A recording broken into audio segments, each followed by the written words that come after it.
Terima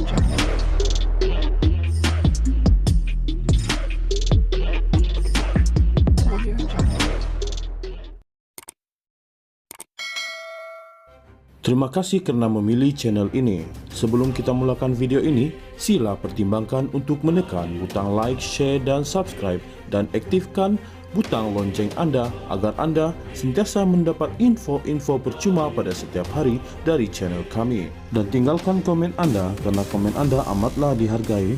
Terima kasih. Bekas Menteri Undang-Undang Zahid Ibrahim mendakwa rakyat berada dalam persekitaran ketakutan, dibayangi risiko tindakan pihak berkuasa jika membuat kenyataan membela Najib Razak yang kini menjalani hukuman penjara 12 tahun atas sabitan kes SRC International.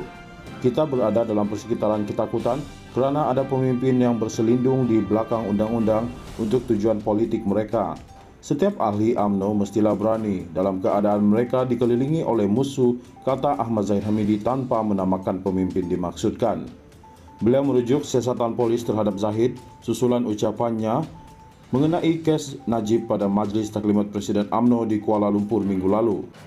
Beliau merujuk siasatan polis terhadap Zahid susulan ucapannya mengenai kes Najib pada Majlis Taklimat Presiden UMNO di Kuala Lumpur minggu lalu dan siasatan terhadap beberapa pemimpin parti lain mengikut akta multimedia sebagai contoh risiko ditanggung mereka jika bercakap mengenai Najib ataupun UMNO. Hari ini ramai yang percaya institusi perundangan dan pendakwaan digunakan untuk menghapuskan musuh politik oleh mereka yang berkuasa. Keadaan ini akan memudaratkan negara ini, kata Zahid pada Majlis Solidariti untuk Najib Razak di Pekan Pahang petang tadi.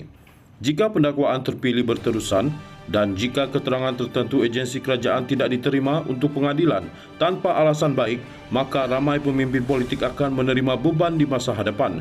Mereka akan menjadi politik prisoner banduan politik seperti Najib, menurut teks ucapan beliau yang diperolehi FMT. Zahid berkata, wujud keperluan mendesak untuk merombak jabatan peguam negara bagi memastikan ia tidak diperalatkan untuk menjatuhkan musuh politik.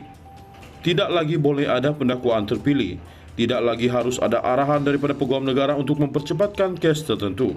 Peguam negara berkhidmat hanya untuk rakyat, bukannya Perdana Menteri, kata Zahid dalam menegaskan UMNO Barisan Nasional perlu memenangi PRU15 untuk melaksanakan pembaharuan berkenaan. Zahid kecewa dengan sikap talam dua muka pihak tertentu termasuk parti politik dan pimpinan Majlis Peguam yang mencanang diri sebagai pembela kedaulatan undang-undang tetapi bertindak sebaliknya dalam kes Najib. Zahid berkata, sifat pilih bulu mereka tersela apabila mereka membelakangkan atau mengunci mulut mengenai beberapa prinsip asas perundangan semata-mata kerana menganggap bekas Perdana Menteri sebagai seteru. Bukankah aneh apabila peguam yang membela tertuduh Najib tidak mendapat pembelaan daripada Majlis Peguam? Malah Majlis Peguam menganggap tindakan peguam tersebut semata-mata hanya untuk melambatkan proses mahkamah.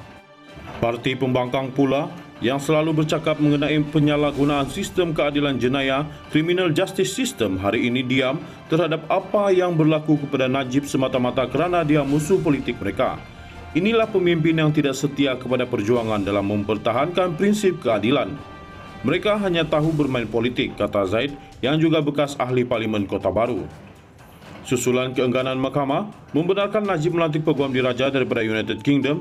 Firma Zahid dilantik mengendalikan rayuan itu kira-kira 3 minggu sebelum rayuan didengar Mahkamah Persekutuan.